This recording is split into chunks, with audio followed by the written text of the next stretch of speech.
This video is supported by CuriosityStream. The race to get us back to the moon has begun. 3 different vehicles on the same arena competing for one golden ticket to make them billions of dollars. Falcon Heavy, the most exciting vehicle that has ever flown in the past 5 years. It's capable, it's ready, and it's cost-effective. Space Launch System, the chosen one among the competition, and the big Falcon Rocket. This ambitious concept that would change the landscape of rocket launchers forever. So, which one is the best for landing the next man and the first woman on the moon in the next decade? First of all, the moon landing project is financed by NASA and hence the American taxpayers. Therefore, following its design is very important. It's not what you want, it's not what I want. It's what the client wants, and in this case, American taxpayers represented by their congressman. Anyone who wants to be a part of the plan need to play by its rules. So here are the rules. Under space policy directives, NASA wants to launch the EM-1 test mission in 2020, and over the next decade, slowly build an orbiting space gateway near the lunar orbit. This will be the base for landing our astronauts on the surface of the moon, and since NASA wants to do it sustainably this time, it has chosen the south pole of the moon for landing because that is where water ice and sunlight coexist. 2 of the most important resources to build a sustainable base on the moon. So how does rocket launchers fit into NASA's grand picture of returning our astronauts to the moon?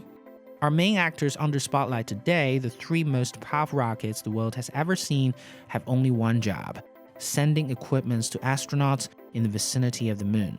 There are 3 critical components for successful manned landing on the moon: the launcher system, the lunar gateway, and the human lunar lander system. So our discussion today on the choice of the launcher, albeit very exciting, is only 1/3 of the story.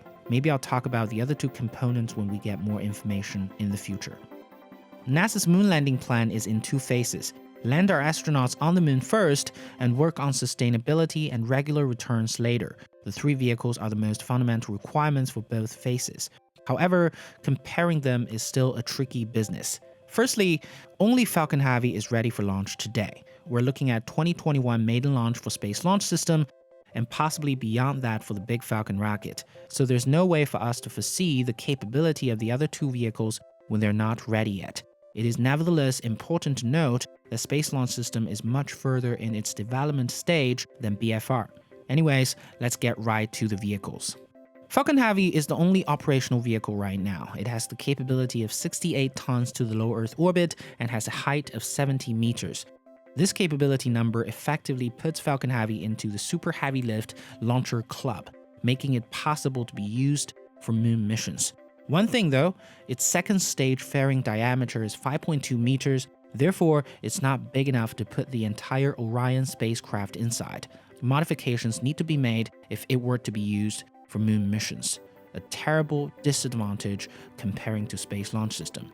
Falcon Heavy's cost saving is by far the biggest advantage, around $200 million comparing to the $1 billion price tag of the Space Launch System. Therefore, a combination of low cost and timeliness makes Falcon Heavy a great candidate for this mission. Next, let's talk about the Space Launch System, the chosen one in this competition. Since day one, Space Launch System had all it needed: money, know-how, and government support.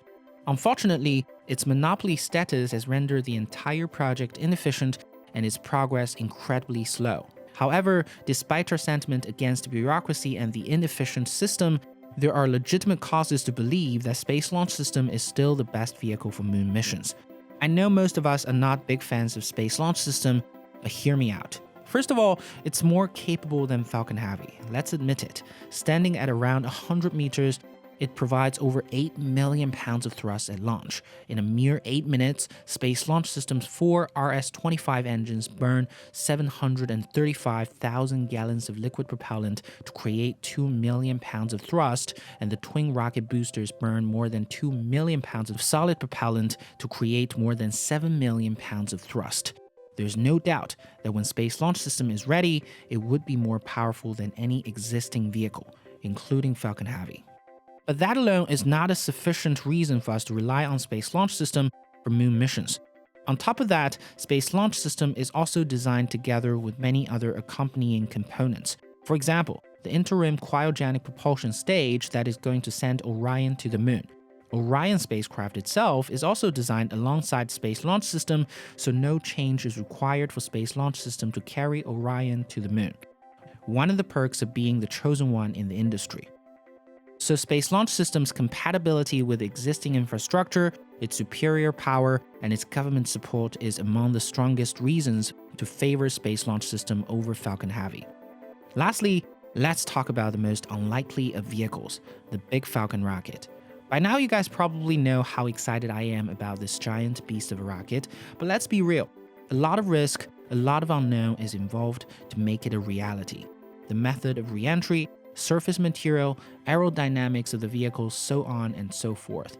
If building Falcon Heavy is to stand on the shoulder of the giant that is the American space industry, building BFR requires a totally different approach. It's on the scale and ambition we have not seen in the space industry before. 118 meters tall, 100 tons payload capability to the moon and Mars, it not only triples the capability of what Space Launch System promises, it comes back one piece and is ready for launch the next day. BFR would be so incredibly powerful that it's gonna make its own rules. Lunar Gateway and the Orion spacecraft will no longer be necessary as a Starship alone can reach the moon and come back. With reusability, BFR is also tremendously cost-effective. Potentially is cheaper than Falcon Heavy, not to mention the Space Launch System. Therefore, if BFR is ready, it would open doors not only what NASA plans to do in the next decade, it would be a powerhouse for the next 50 years of space exploration. So which one is better for moon landing in 2024? I think the obvious answer is Falcon Heavy. Here's what NASA Administrator Jim Bridenstine said in a recent conference. There's two things when we talk about commercial lunar payload services that are important. Number one, it's commercial. We want competition on both cost and innovation. And number two, it's going to be fast. NASA is not going to be the long pole in the tent. We have already provided 10 different payloads that are ready to go to the moon. And very soon, we're going to be issuing contracts to companies to deliver those payloads. We're talking about small scientific instruments to the surface of the moon. Now, Space Policy Directive 1 is not just about delivering small payloads to the surface of the moon. It's about much more than that. It's about having a sustainable human presence on and around the moon. To work with commercial partners to boost competition, moving fast to reach the deadline, as well as sustainability are three most critical factors he mentioned. I couldn't think of a better candidate than Falcon Heavy right now under these considerations. But let's be real. Giving up Space Launch System's superior capability and our years of financial commitment would also be unimaginable.